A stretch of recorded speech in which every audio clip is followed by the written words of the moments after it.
மிகா, நீங்க எங்க போனீங்க? நான் இந்த மனுஷரை கண்டுபிடிக்க போயிருந்தேன். போனதுக்கு அப்புறம் இவ இறந்துட்டா.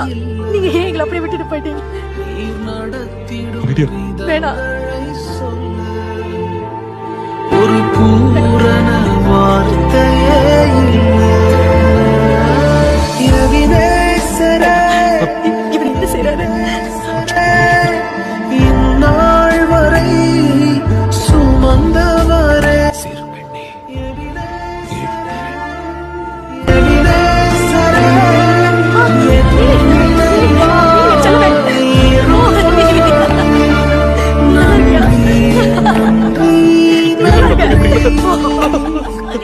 இதயத்தில் சுமந்தீரே நன்றி